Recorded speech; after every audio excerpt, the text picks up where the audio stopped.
dette bi kan lañ ko nëbb les Sénégalais. Maintenant léegi dégg naa waa ji maan Cour suprême mooy joxe mooy joxe ndigal ñu mais c'est archi faux quoi. Dette cachée foo ko bi nga xam da nga dem dans document bi naan règlement général sur la comptabilité publique moom article 133 mu ne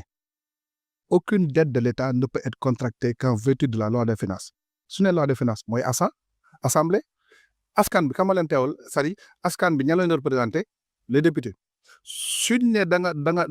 nga nëbb bor bi bor bi dëkk nëbb Sénégalais parce que ñi représente Sénégalais à l'Assemblée n'étaient pas au courant. boo liiree boo defee LFI assemblée moo lay autorisé nga leb boo liiree LFR bi dañ ne le ministre des finances est autorisé à emprunter au nom du Sénégal pour un montant de 5 715 milliards assemblée moo la ko autorisé. léegi ginnaaw boo lebee si ginnaaw àll bi te assemblée yëgu ko donc nëbb assemblée dañ ko nëbb askan bi loolu mooy dette cachée maintenant gars yi nañu maintenant nan lañ ko mën caché gis nga bëri dette dafa am dette intérieure am dette extérieure. Dette extérieure mooy nga xam ne en dehors du Sénégal dafa nekk dette bilatérale mooy dette entre dëkk ak dëkk boobu moom laax nga dina xaw a métti trop. am dette multilatérale yi nga xam ne FMI Banque mondiale BAD ñooñu koy lebal am les eurobonds foofu mënul am dette cachée.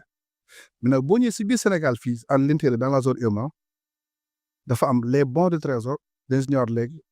les obligations de trésor ak emprunt domestique muy emprunt au niveau des banques foofu la dette cachée am. ku ma intéresse na ubbi le rapport de la Cour des comptes à la page 38 maa ñi suivre Xalaat TV ñoom dina neex trop. rapport pas Cour des comptes rapport sur les finances publiques à la page 38 la dette cachée c'est 4 850 milliards ñetti fan yi lañ ko defee. li bu njëkk mooy crédit direct xam nga des fois état bu la yorelee xaalis mën na la bindal lettre de confort ñu jël lettre de confort boobu dem si benn banque jël xaalis en attendant état di la am mais foofu nga xam ñaari phase assemblée day voté la LFI bi passe mu ngi ko voté je pense le 2 décembre mais entre LFI ak LFR effectivement l'état mën na am ay bor mais da leen ne boo amee ay bor diggante boo xam ne c'était pas autorisé fexeel ba nga xam ne bu ñëwee LFR bi au mois de juin nga wax leen ko mais boo la ko xool da nga ko laax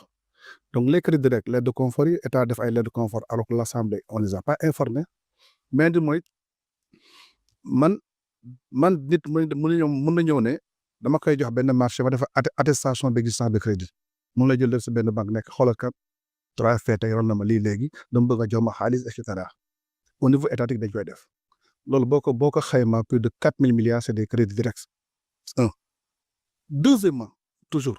les certificats nominatifs d'obligation. Pourquoi le mot nominatif c'est important? État bu lépp xaalis sur le marché local ce sont les bons de trésor et les obligations. benn bon de trésor ñu koy jaay 1 million benn obligation 10 000. maintenant les obligations c'est au porteur du tour ay numéro la dañu jël kenn buri bu am xaalis lool lebal Sénégal 2 milliards maturité nekk parce que pour les bons de trésor maximum c'est 1 à 2 ans. pour les obligations minimum 3 jëm si kaw léegi bëri lebal Sénégal 2 milliards ñu war ko fay 3 4 5 ans mu ne léegi comme que man dama soxla sama xaalis état dafa bëgg yow nga dajale li nga ma ameel yëpp si obligation nga defal benn certificat nominatif d'obligation muy 2 milliards ma dem si banque bi te banque bi xool man bëri jaxate kat état du Sénégal nangu na amel na ma 2 milliards te dama koy fay dans 10 ans banque bi ne la bon bëri comme que dans 10 ans mun naa la jox 1 milliard 800. banque lekk na si 200 millions mais 2 milliards da si yokk intérêt pour état du Sénégal mu ne léegi comme que lii la état du Sénégal 2 milliards 500 la may fay. On a fait beaucoup de certificats d'obligation mais on devait les faire que sur des obligations mais non mais ils l'ont fait sur Ansar Auto le gars qui louait auto les 16 milliards ils l'ont fait certificat d'obligation yenn yu Lok Africa et cetera comment et troisièmement may garantie. Su ma revenir sur l'article 133 aucune dette de l'État ne peut être contractée qu'en vertu de la loi des finances. État nii lay lebee emprunt souscription engagement beneen bi mooy garantie tey jii Senelec mën na leb dem di leb xaalis fenn ne ko non mën naa lebal mais il faut kenn garantie ne boo fayal moo la fayal mais état du Sénégal bés bu garantie rek boobu su dem lay nekk donc boo boolee les crédits directs le certificat d'obligation et les garanties ça fait 4850 milliards boo xam ne assemblée mosu ko yëg lii mooy dette cachée rek la base ku ma intéressé ubbil rapport bi à la page 38. mais est-ce que ci crédit yooyu noonu wala ci certificat nominatif d'obligation yooyu noonu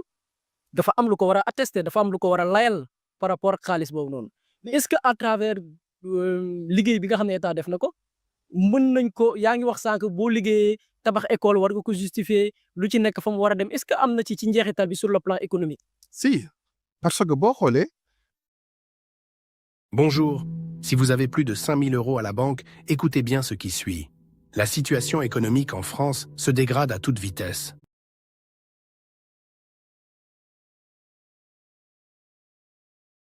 boo xoolee bi ñu defee rapport sur les finances publiques xam nga bii gars yi di kaas naan oui pour lan le rapport d'édition budgétaire yéex a génn loolu wax les dépenses extra-budgétaires faw yooyu ñu dugalaat ko si biir il fallait ñu certificat nominatif ñu éliminer loolu moo ñu indil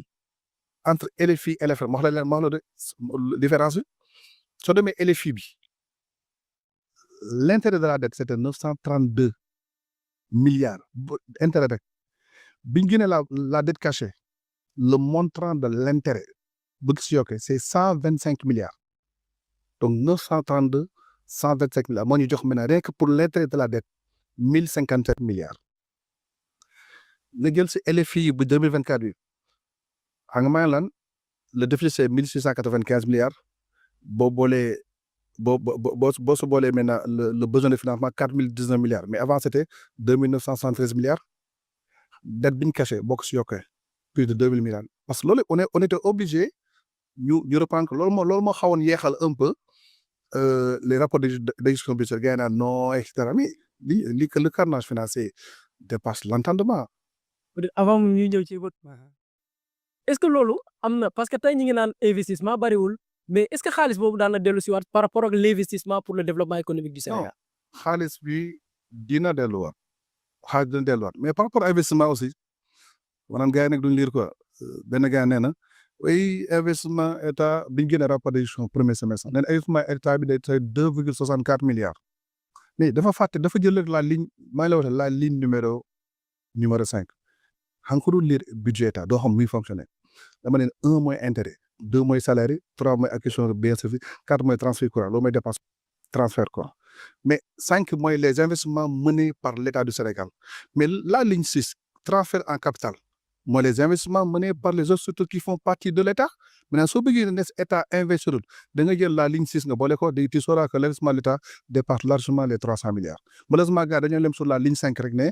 investissement mené directement par l'État yem fa mais tel n'est pas le cas c'est que les gens ne lisent pas de l'autre côté laa wax ko parce que man ci sa question bi nga njëkk a posé sax laa bëgg a ñëwaat parce que foofu laa amul lu ma comprendre ba léegi lu ci demee ni par exemple certificat nominatif d'obligation yi parce que foofu bu ñu yëree rapport Cour des comptes am na fu ñuy wax ni par exemple am na ci nit koo xam te ni am na loo xam te état jagleel na ko te mënuñu firndeel ni par exemple lii la defal état est-ce que loolu am na réellement que ni kii par exemple fayeku na xaalis bi par exemple koo xam ne dañ ne dafa joxe matériel de sécurité au ministère de l'environnement te gisuñu bët matériel bi est-ce que loolu am na carrément mu leen ne xaalis bi kii décaissé na ko wala jaar na ci état décaissé ko te mënuñu teg bët lan moo tax état jox ko. bon xam nga teel ko problème matériel les 45 milliards les gens en ont beaucoup parlé bon man comme que nekk rapport du Cour des comptes bi rapport Cour des comptes sur les finances mënu ma ko mais pour ñëw les certificats nominatifs d'obligation xam nga dañ ne nominatif mooy lu am tur non parce que bu ñu lay jaay obligation c'est au porteur ay numéro d'ailleurs sax dañ ko dématel bu ñu nee nominatif mooy kat nit kii nii la tudd état bi amee nag xaalis si wàllu obligation mais buñ demee gis koo xam ne yow li na amel certes état sax mën na la amel xaalis mais c'était pas dans le cadre de l'emprunt obligataire donc là tu n'as pas le droit à un certificat nominatif d'obligation c'est des facilités li nga doon ut rek pour jox nit xaalis mais loolu soo ko lire si biir rapport bi da nga daan c'est da nga bañ a tudd gars rek mais c'est extraordinaire. ci loolu itam gis nañ nguur gi fi nekkoon def nañ benn contre-attaque ñu ne li nga xam te ni moom moo xew daal ak déclaration yi ngeen def nii mu ne ay